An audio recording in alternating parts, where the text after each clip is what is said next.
한번 따라해 보겠습니다. 베다니 마을의 새 친구. 성경에 보면은 이 베다니라는 말이 나옵니다. 베다니는 가난한 자의 집, 또 푸른 과일의 집이라는 의미를 가지고 있습니다. 성경에서 이 베다니 했을 때 그 지명인데요, 두 군데로 나오고 있습니다. 예루살렘 부근에, 예루살렘 동쪽 여리고 가는 길목에 3km 지점에 있는 그런 마을 이름이 베다니가 있고요. 또 예수님께서 세례 요한에게 세례를 받은 요단강 부근에 있는 그러한 세례 요한의 사역지도 베다니라고 합니다. 오늘 이 나사로 또 마르다, 마리아 이 3남매가 나오는 지역은 바로 예루살렘 인근에 있는 그러한 지역입니다. 베다니, 성경에서 많이 나오지 않지만은 오늘 이 본문과 또 이 두 가지 부분에서 나오게 되는데요. 이 베다니라는 이름, 또 베델이라고 하는 이름하고 왠지 유사하게 들리게 되는데요. 베델은 야곱의 사닥다리를 떠올리게 하는 지명이라고 한다면, 베다니는 가난한 그러한 자들의 마을, 또 한편으로는 예수님께서 가장 사랑하시던 자들이 있었던 그런 마을이기도 합니다. 그래서 베다니가 주는 그런 의미가 굉장히 큰데요. 저는 이제 그 서울에 있는 영락교회에 다녔었는데요. 그 한경진 목사님이 교회를 세우게 되었습니다. 한경진 목사님이 1901년생, 1901년, 그래서 굉장히 오래전 분인데요. 그분이 북한에서 신의주 제2교회를 담임하고 있을 때 공산당의 박해를 피해서 이제 월남을 하신 거죠. 그래서 1948년도 서울에서 교회를 세우게 됩니다. 근데 그 교회 이름이 바로 베다니 전도교회였습니다. 베다니 전도교회. 그래서 이 한경진 목사님, 우리나라에 많은 영향을 미쳤던 분, 북한에서 교회를 하다가 공산당의 박해를 피해서 이제 한국 서울에서 교회를 개척했을 때 그 교회 이름이 베다니 교회라는 것입니다. 베다니. 오늘 이 본문의 배경이 되는 베다니 교회. 그래서 처음에 그 교회 이름이 베다니 전도교회로 됐다가 나중에 그 교회 이름이 영락동이었습니다. 지금은 물론 또 다른 동으로 바뀌었는데요. 그래서 그 교회 이름이 베다니 전도교회에서 영락교회로 바뀌게 되었습니다. 그 한경진 목사님이 어떤 생각이 있었을까? 대부분 교회를 개척할 때 그 교회 이름을 지을 때는 그 목사님들은 특별하게 의미를 두고 교회 이름을 세우게 됩니다. 한경진 목사님이 베다니 전도교회로 했을 때 어떤 마음이었을까? 바로 예수님께서 이 베다니에 있었던 이 세 친구, 즉 나사로와 마르다와 마리아가 있는 그 애틋한 마음을 가지고 있는 베다니 마을을 생각했던 것 같이, 또 가난한 자들, 예수님을 사랑했던 사람들이 있었던 그 마을과 같이 이 한경진 목사님도 그렇게 교회를 세우지 않았나 생각해 보게 됩니다. 그런 면에서 예수님 당시에 이 베다니 마을, 또 많은 믿음의 선진들이 가지고 있었던 베다니에 대한 그런 생각, 그리고 오늘 우리가 처한 우리 청상교회를 서로 비춰보면서 우리 청상교회가 예수님이 그토록 사랑했었던 그런 베다니 마을의 새 친구와 같이 그러한 사랑을 듬뿍 받을 수 있는 교회가 되기를 주님의 이름으로 축원합니다. 여러분, 사람의 성격이 바뀝니까? 안 바뀝니까? 성격이 바뀌어요? 안 바뀌어요? 뭐 다른 거 볼 필요도 없죠. 자기 자신을 보면은 알 수가 있죠. 사람 성격이 안 바뀌어요. 베드로 같은 경우는 어떻습니까? 베드로는 흔히 이제 다혈질적이고 막 뜨겁고 막 열성이 가득한 사람이죠. 예수님이 부활하셨다, 부활하신 예수님이 그 해변가에 나타나셨다 하니까 그 배에서 그냥 물속으로 첨벙 뛰어내리는 그러한 급한 성격이 소유입니다. 그리고 자신이 이제 마지막 사명을 다해서 죽는 순간에도 자기를 어떻게 예수님과 같이 똑바로 십자가에 달려서 죽겠느냐 하면서 베드로는요, 자기를 거꾸로 십자가에 달려서 죽게 해달라고 해서 거꾸로 달려 죽었습니다. 자, 그 성격이 죽을 때까지 변해요, 안 변해요? 안 변해요. 그런데 놀라운 것은 하나님께서 그 모나고 또 그렇게 날카로운 성격이라 할지라도 그 성격 그 방향 자체는 안 바뀐다 할지라도 그것을 다듬어서 사용하시는 것을 보게 됩니다. 그래서 예수님의 그 제자들도요, 다 성격이 제각각이지만 하나님께서 그 성격 하나하나를 다듬어서 사용합니다. 사도 바울과 같은 사람은 어떤 사람입니까? 이 사도 바울은 완벽주의라는 사람입니다. 완벽주의. 그래서 마가 요한이 선교 여행 갔을 때 힘들다고 그냥 선교 여행에서 도망쳤어요. 그러니까 어떻습니까? 그를 다시는 안 보겠다고 하면서 그렇게 또 다투고 바나바와 같이 다투면서 서로 따로따로 선교 여행을 떠나지 않았습니까? 그러한 것을 봤을 때 사람의 성격, 그 성격은 쉽게 안 바뀌지만 우리가 예수님을 믿게 되면은요, 그 하나님의 성령의 능력으로 그 사람을 다듬고 변화시켜서 하나님이 사용하기 합당한 자로 만들어서 사용하심을 믿으시기 바랍니다. 오늘 세 가지 인물이 나옵니다. 한번 따라해 보겠습니다. 마르다, 마리아, 나사로. 이 세 명의 인물 중에서 과연 나는 어디에 속하는 인물일까? 한번 자신을 보면서 교회 안에서 나는 마르다 같은 존재인가? 아니면 마리아와 같은 존재인가? 아니면 나사로와 같은 존재인가? 한번 살펴보시고 각자 자기의 모습대로 하나님 앞에 잘 사용받을 수 있기를 축원합니다. 자, 먼저 마르다입니다. 자, 2절 말씀 한번 같이 한번 읽어보겠습니다. 2절입니다. 거기서 예수를 위하여 잔치할세 마르다는 일을 하고 나사로는 예수와 함께 앉은 자 중에 있더라. 아멘.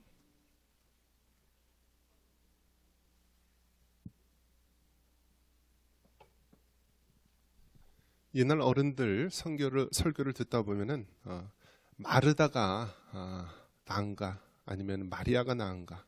그래서 어떤 면에서 보면은 마르다는 좀 부정적인 그런 모습으로 이야기를 하고 마리아와 같이 돼야 된다라고 하는데요.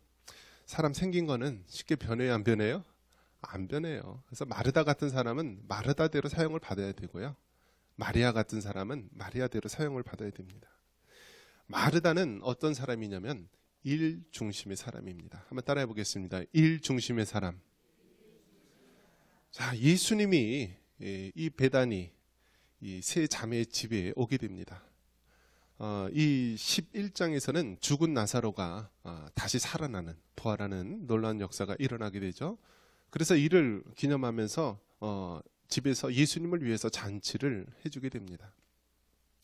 자, 예수님을 초대하고 큰 잔치를 이뤘을 때 어떻게 되죠? 잔치를 하면은 당연히 많은 일들을 해야 되죠. 음식도 장만해야 되고 여러 사람 초대하면서 많은 일들이 있을 것입니다. 그래서 이 마르다는요, 일 중심의 사람이기 때문에 일을 해야 되는 거예요. 예수님을 초대하고 또 많은 사람들을 초대했는데 그 사람들을 위해서 이 해야 될 일들이 많이 보였기 때문에 마르다는 무엇을 했다고요? 일을 하고 라고 되어 있습니다. 자, 교회도 여러분 어떻습니까? 교회를 보면은요, 일 중심의 사람이 있습니다. 이분은요, 다른 분은 안 보이는데 이분 눈에만 보면은 다 보이는 거예요. 아, 이것도 해야 되고 저것도 해야 되고. 어떤 분은 나이가 들어서 좋은 게 있다라고 합니다. 나이가 들면은 눈이 잘 보여요, 안 보여요? 안 보이는 거예요. 그래서 젊었을 때는 너무나 까다롭고 까탈스러워서요, 그냥 머리카락 하나 있는 것도 못 참아서 그냥 머리카락 춥고 그렇게 막 깔끔을 떨면서 살았는데 나이가 들고 눈이 흐리고 하니까 어떻게 살면 돼요? 대강 살면 되니까 마음이 편해졌다라고 합니다. 일 중심의 사람은요, 일이 보이면 못 참는 거예요. 그걸 어떻게든지 해야 되는 것입니다. 그래서 막 여기저기 보이는 일, 그런 일들을 하게 됩니다. 자, 여러분, 일하는 사람이 없이 여러분 어떻게 교회가 되겠습니까? 물론 영적인 은혜, 또 많은 우리가 은혜를 받아야 될 부분들이 있는데요. 그러한 것들이 다 이 모든 것들이 갖춰져야만 되는 것입니다. 어떤 분은 이런 이야기도 합니다. 교회는 건물이 아니라 사람이다. 교회는 바로 눈에 보이지 않는 그러한 우리 믿음의 공동체이기 때문에 건물은 의미가 없다. 그렇게 이야기하는 분도 있습니다. 하지만 여러분 어떻습니까? 교회가 없으면 어떻게 예배를 드립니까? 이 건물이 없으면 어떻게 다음 세대들을 교육하고 가르칠 수 있습니까? 어떻게 이 건물이 없으면 우리가 한 믿음의 공동체가 한 곳에 모여서 예배 드릴 수 있겠습니까? 그만큼 여러분 영적인 것을 위해서는 육적인 것이 갖추어져야 되는 것입니다. 마찬가지로 교회 내에서도 마르다 같은 사람이 필요하다는 것입니다. 마르다 같은 사람이 없으면 어떻게 합니까? 주방에서 밥을 해주는 사람이 없으면 어떻게 합니까?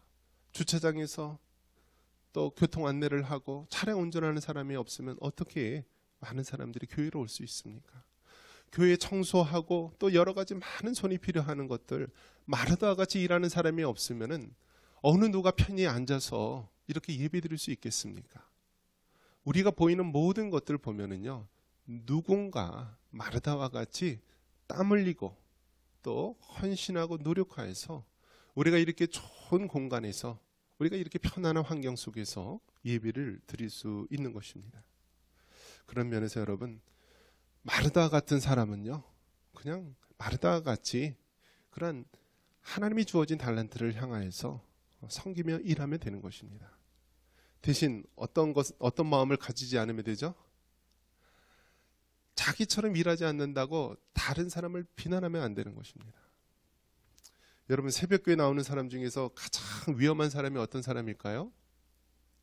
새벽교회 나와서 누가 나왔고 누가 안 나왔는지 매일매일 출석 체크하는 사람이 제일 피곤한 사람입니다. 자기만 나와서 은혜 받고 신앙을 잘하면 되는데요, 이런 사람들은 꼭 이렇게 나와가지고 다른 사람을 판단할 때가 있습니다. 그렇기 때문에 여러분, 정말 다른 사람이 자신과 같지 않다고 그렇게 판단을 하면 안 되는 것이고요, 우리의 주어진 그 모습대로 하나님을 잘 섬기면 되는 것입니다. 출애굽기 36장 2절에 보면은 이렇게 일중심의 사람이 나옵니다. 한번 읽어볼까요?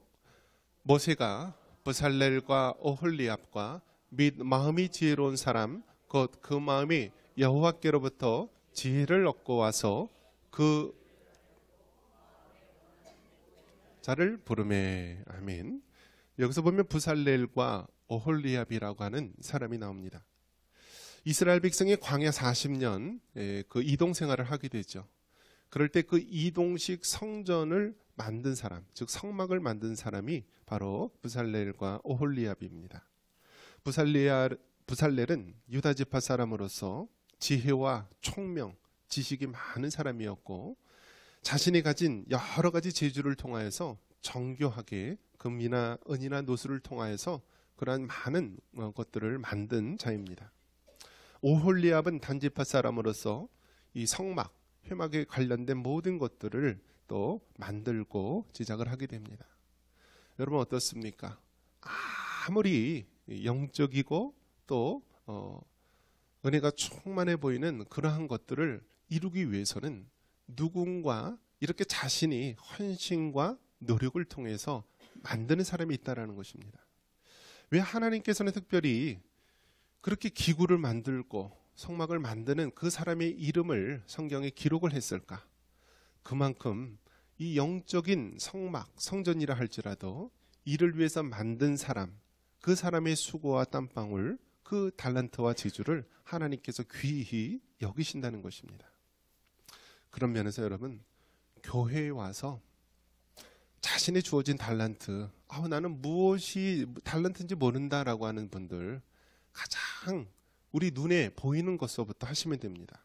교회에 주차나 주방이나 청소나 여러 가지 필요한 것들이 얼마나 많이 있습니까? 그러한 것들을 하나하나 보이는 대로, 내 눈에 보이는 대로 하면 됩니다. 어떤 분은 이런 얘기 하더라고요. 교회 강단이 좀 더럽고 먼지가 쌓였나 봐요. 그러면 강단에 먼지가 쌓이면 어떻게 하면 되죠? 자신이 청소하면 되죠. 닦으면. 그런데 그분 왈 교회에 청소하는 집사가 있어서 자기는 청소를 안 한대요. 여러분, 교회 휴지가 떨어져 있으면은요, 누가 죽겠지라는 생각이 아니라 하나님께서 먼저 내 눈에 먼저 띄게 하신 이유가 있겠지. 그렇게 해서 조용히 섬기면 되는 것입니다. 강대상에 먼지가 있고 이제 먼지가 있으면 하나님이 나를 통해서 이거를 성전을 깨끗하게 치우게 하시는구나라고 마음을 먹고요, 조용히 섬기시면 되는 것입니다. 그런 면에서 여러분, 마르다와 같이 섬길 수 있는 그러한 여러분이 되시기를 주님의 이름으로 축원합니다. 또 그 다음 유형의 사람은 마리아와 같은 사람이 있습니다. 3절 같이 한번 읽겠습니다. 3절입니다. 마리아는 지극히 비싼 향유 곧 순전한 나드 한 근을 가져다가 예수의 발에 붓고 자기 머리털로 그의 발을 닦으니 향유 냄새가 집에 가득하더라. 아멘. 마르다는 일 중심의 사람이었다고 한다면 이 마리아는요, 기도, 영성 중심의 사람입니다. 여러분 생각해 보십시오. 예수님은 이제 6월절이 지나면은 십자가에 달려 죽으시게 됩니다. 예수님의 12명의 제자들은요, 예수님이 십자가에 죽을 거라는 사실을 믿지도 않고 받아들이려 하지도 않았습니다. 그런데 이게 웬일입니까? 그 마리아라고 한 여인이요, 예수님에게 다가와서 그 향유 옥합을 깨뜨려서요, 예수님에게 붓습니다. 그리고 자기의 머리털로 그것을 닦습니다. 그 당시 이 향유를 붓는 이것은요, 우리가 장래의 한 그 풍습, 모습을 보여주고 있는 것입니다. 즉 마리아가 예수님에게 향유 옥합을 깨뜨려서 부은 것은요, 예수님의 장래 준비를 한 것입니다. 여러분, 여자는 영적인 면이 굉장히 강합니다. 남자는 이성적이고 어떤 뭔가 눈에 보이는 그런 지적인 부분, 설득이 돼야지 많이 하지만 여성들은요, 이 영적인 부분에 굉장히 민감합니다. 감성적인 부분에 민감하죠. 뭐 괜히 막 가슴이 두근두근 뛰면서 막 누구가 생각난다 하면은 누구를 위해 무슨 일이 생기지 않나 노심초사하는데요, 나중에 보면은 막 어떠한 그런 위험한 일들이 있었다라는 이야기를 하기도 합니다. 즉 어머니로서 가지고 있는 그러한 영감, 또 교회의 여성들이 가지고 있는 마리아와 같은 이러한 영성의 소유자들이 있습니다. 그래서 이분들은 굉장히 영적으로 민감해요. 그리고 예배하는 자리, 기도하는 자리, 하나님을 찬양하는 자리를 너무너무 사모합니다. 그래서 교회가 어려움이 처할 때요, 이런 분들은 미리 교회를 위해서 기도합니다.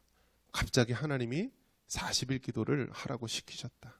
갑자기 하나님께서 정말 금식 기도를 하라고 시켰다. 그래서 하나님께서는 이런 영적인 사람으로 하여금 먼저 영적으로 깨어서 기도하고 하나님 앞에 바로 설 수 있도록 그렇게 하신다는 것입니다. 그런 면에서 이 마리아는요, 예수님의 12제자 어느 누구도 예수님의 그 장래에 대해서 아무런 생각을 하고 있지 않았을 때 이 마리아는요, 그 향유 옥합을 깨뜨려서 예수님에게 부으면서 장례를 준비했던 것입니다. 그 당시 이 향유 옥합은요, 노동자가 1년 동안 벌어야지 될 아주 값진 그런 굉장히 비싼 것이었습니다. 그래서 대부분의 여자들은요, 결혼할 때 지참금으로 가지고 가기 위해서 이 향유 옥합을 준비했다가 가게 되는데요, 이 마리아가 노동자의 1년치에 해당하는, 아마 오늘날 돈으로 따진다면 5천만 원, 1억 원 가까이 되는 그 귀한 향유 옥합을 예수님에게 부었던 것입니다. 그 어느 누구도 예수님이 십자가에 달려 죽으실 것, 예수님의 그 장례를 위해서 아무도 생각하지 않았을 때 하나님께서는 이 마리아라고 하는 여인을 통해서 예수님의 그 죽으심을 준비하고 예수님의 장례를 준비한 것입니다. 그렇기 때문에 예수님께서 뭐라고 얘기합니까? 복음이 전파되는 모든 것에서 이 여인이 한 이 행동이 전파될 것이다 라고 말하고 있습니다. 교회에서도 여러분 이러한 영적인 마리아 같이 늘 깨어서 기도하고요, 마리아 같이 늘 영적으로 민감하여서 하나님의 음성을 기울이며 살아가는 자들이 있습니다. 교회 때마다 여러분 강단에서 목사님이 말씀을 전할 때요, 그냥 전하는 것 같지만 대부분의 많은 이런 교회에서 보면은요, 중보 기도팀들이 있어서 담임 목사님들이 설교하고 그럴 때요, 뭐 중보 기도실에서 그냥 기도합니다. 그 많은 사람들이 하나님의 말씀을 듣고 은혜 받고 변화 받을 수 있도록 간절하게 기도합니다. 교회를 위해서 기도하고요, 하나님의 나라의 일들을 위해서 기도합니다. 바로 이러한 자들이 마리아 같이 영적으로 깨어서 그렇게 사역하는 자들입니다. 그런 면에서 여러분, 하나님께서 나는 몸이 약하고 정말 제대로 할 수 있는 일도 제대로 없지만 내가 주님을 위해서 기도하고 헌신하는 일에 내가 사용받기를 원한다 하면 그렇게 마리아와 같이 사용받기를 바랍니다. 나는 늙어서 이제는 무릎에 힘도 없고 정말 내가 할 수 있는 일이 너무 없다라고 한다면 마리아와 같이 여러분 영적으로 기도할 수 있는 기도의 종이 되시기 바랍니다. 그런 면에서 여러분, 우리가 새벽 기도마다 수요 기도에, 금요 기도에, 또 중보 기도, 또 여러 가지 기도의 자리마다 이렇게 마리아 같이 영적으로 깨어서 사역하기 원하는 분들, 그러한 사역을 감당할 수 있기를 주님의 이름으로 축원합니다. 자, 그 3남매 중에서 마르다, 마리아 나왔으면 나머지 한 사람은 누구입니까? 나사로입니다. 우리 11절 말씀 같이 한번 읽겠습니다. 11절입니다.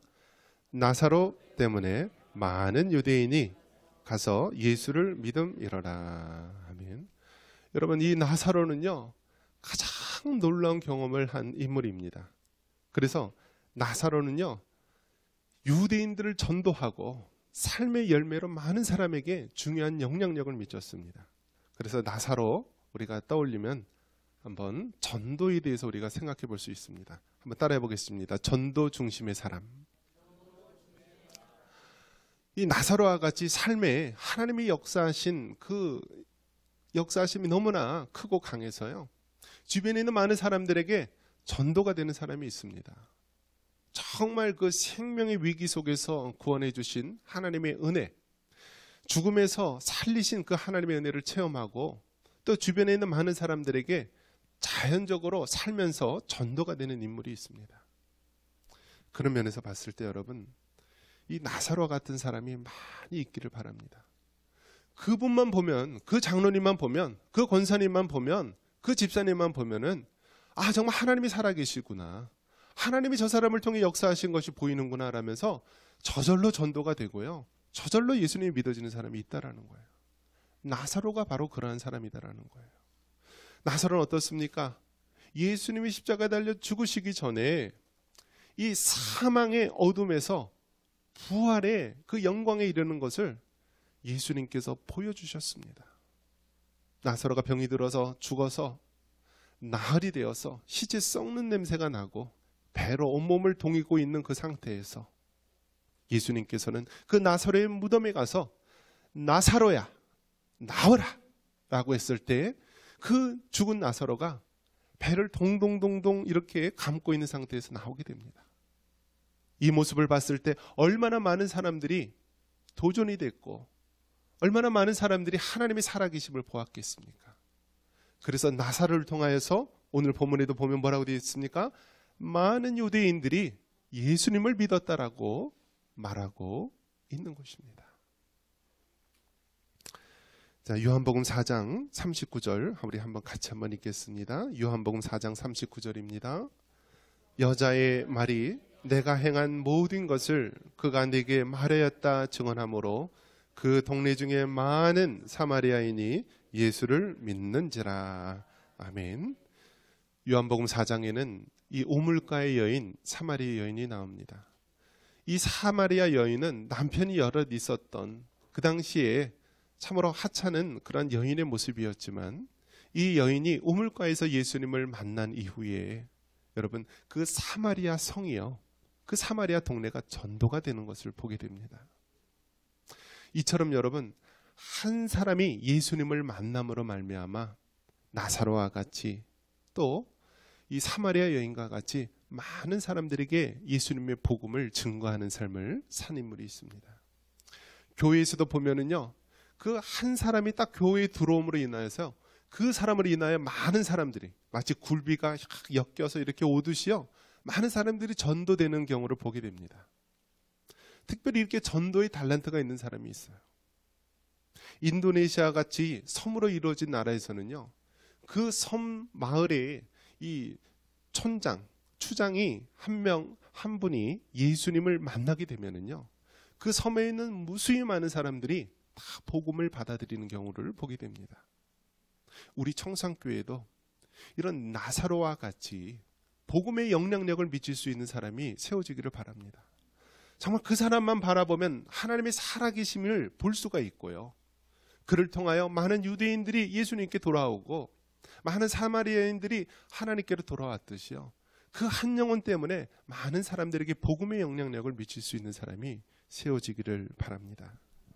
말씀을 맺습니다. 여러분, 교회에는 여러 종류의 사람이 있습니다. 마르다와 같이 일 중심의 사람 있습니다. 또 마리아와 같이 영적인 중심의 사람이 있습니다. 또 나사로와 같이 삶의 열매로 또 전도할 수 있는 그러한 사람도 있습니다. 이런 세 종류의 사람, 어느 누구도 필요하지 않은 사람이 있습니다.